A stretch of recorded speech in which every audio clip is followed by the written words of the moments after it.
ആദ്യമായി എനിക്ക് ഇവിടെ മാധവൻ നന്ദി പറഞ്ഞ ഒരു വേദി ഒരുക്കി തന്നതിന് എനിക്ക് സാക്ഷ്യം പറയാനും.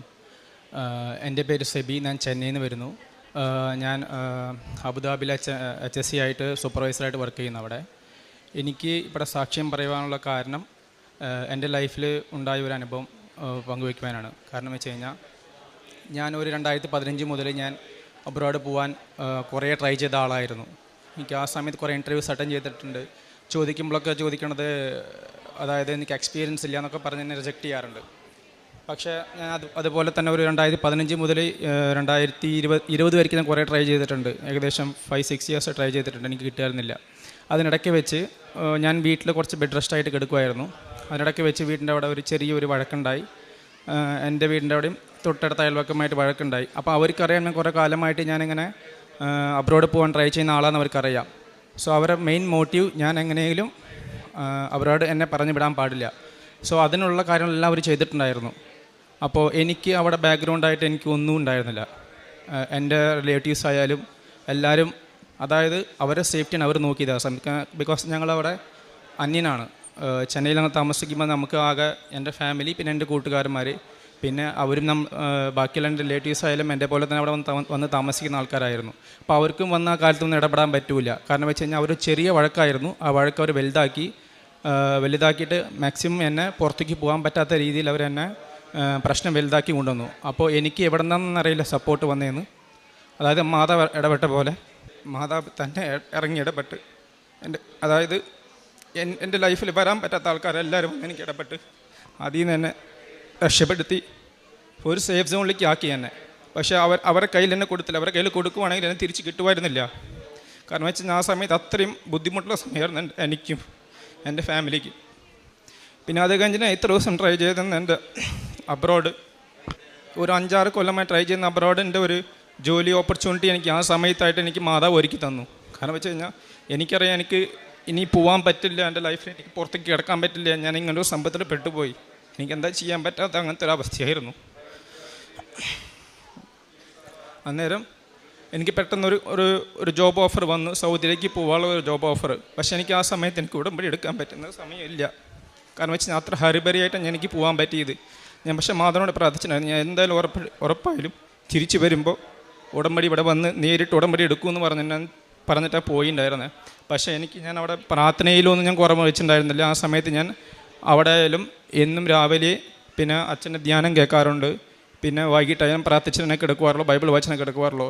പക്ഷേ എനിക്കിവിടെ വന്ന് ഉടമ്പടി എടുക്കണമെന്നൊരു തീരുമാനം ഉണ്ടായിരുന്നു. ഉടമ്പടി എടുത്ത് അതുപോലെ തന്നെ എനിക്ക് കുഴപ്പമില്ലാത്ത ജോലി അവിടെ സെറ്റായി. ഞാൻ വിചാരിച്ച പോലെ തന്നെ എനിക്ക് ഇഷ്ടപ്പെട്ട ജോലി തന്നെ അവിടെ കയറാനും പറ്റി. ഞാൻ തന്നെ സേഫ്റ്റി സൂപ്പർവൈസർ അവിടെ കയറാനും പറ്റി. പക്ഷേ ഇതിൻ്റെ ഉള്ളിൽ ഇവർക്ക് അതിനേക്കാളും ഒരുപാട് ടെൻഷൻ കൂടി. കാരണം വെച്ച് കഴിഞ്ഞാൽ അവരാഗ്രഹിച്ച കാര്യം നടന്നില്ല. അവർ മാക്സിമം എന്നെ അവിടെ പിടിച്ചു നിർത്താനുള്ള പ്ലാനായിരുന്നു. ഞാൻ പുറത്ത് പോയി നിറഞ്ഞപ്പോൾ അവർ ഇനിയും കൂടിയും പ്രഷർ കൂട്ടാൻ തുടങ്ങി. കാരണം വെച്ച് കഴിഞ്ഞാൽ എനിക്ക് ആ സമയത്ത് ഇറങ്ങി ഇടപെട്ട ആൾക്കാരെല്ലാവരും, അതായത് എൻ്റെ ലൈഫിൽ ഞാൻ കാണാത്ത ആൾക്കാരൊക്കെ വന്ന് എനിക്ക് ഇടപെട്ട് എനിക്ക് സപ്പോർട്ട് ചെയ്ത് എൻ്റെ കുടുംബത്തിൻ്റെ കൂടെ നിന്നത്. അതിൽ കുറച്ച് ആൾക്കാരും എൻ്റെ ആൾക്കാരുണ്ടെന്ന് പറയും, പക്ഷേ അധികം ഞാൻ കാണാത്ത ആൾക്കാരായിരുന്നു മാതാവായിട്ട് ഇറങ്ങി ഇടപെട്ട് എനിക്ക് സേഫ് സോണിലേക്ക് ആക്കി തന്നത്. പിന്നെ അവിടെ ചെന്ന് അവിടെ നിന്ന് എനിക്ക് ആ സമയത്ത് പിന്നെ എനിക്ക് കല്യാണകാര്യം വരാൻ തുടങ്ങി. എനിക്ക് ഒരു കുട്ടീനെ ഇഷ്ടമായിരുന്നു. കാരണം വെച്ച് കഴിഞ്ഞാൽ മാട്രിമോണിയിൽ കണ്ട് പരിചയപ്പെട്ട് അങ്ങനെ ഇഷ്ടമായിരുന്നു. പക്ഷേ അവർക്ക് ഒട്ടും താല്പര്യമില്ല ചെന്നൈയിലേക്ക് കെട്ടിച്ചു കൊടുക്കാൻ. അപ്പോൾ ഞാൻ എൻ്റെ എല്ലാ കാര്യം ഞാൻ കുട്ടീനോട് പറഞ്ഞിട്ടുണ്ടായിരുന്നു, എൻ്റെ എല്ലാ കാര്യം ഞാൻ ഷെയർ ചെയ്തിട്ടുണ്ടായിരുന്നു. അവർക്ക് ഒട്ടും താല്പര്യമില്ലാന്നില്ല ചെന്നൈക്ക് എനിക്ക് കെട്ടിച്ചു കൊടുക്കാൻ.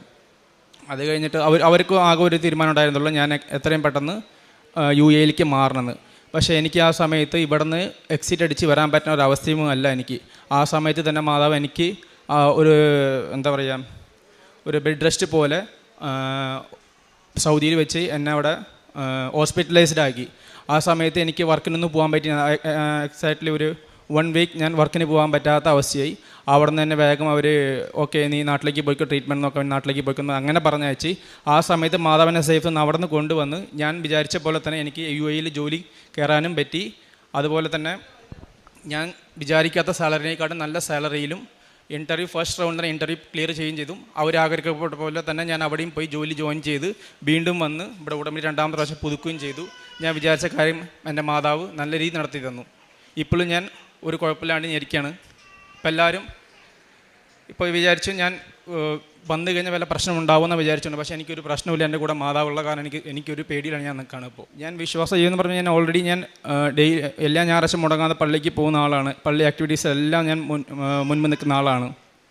അപ്പോൾ പിന്നെ ഈ ഉടമ്പടി എടുത്ത ഈ പ്രേക്ഷിത പ്രവർത്തനമൊക്കെ എനിക്കത് ചെയ്യാൻ എനിക്ക് വലിയ ബുദ്ധിമുട്ടുണ്ടാകുന്നില്ല. കാരണം വെച്ചാൽ ഞാൻ ഓൾറെഡി ചെയ്യുന്ന ആളായിരുന്നു. ഞാൻ എല്ലാ പത്രങ്ങൾ കൊടുക്കാറുണ്ട്, എല്ലാ സ്ഥലത്തും എനിക്ക് അറിയപ്പെടാത്ത സ്ഥലത്തൊക്കെ പോയി പത്രം കൊടുക്കാറുണ്ട്, ആൾക്കാർക്ക് പറഞ്ഞു കൊടുക്കാറുണ്ട്.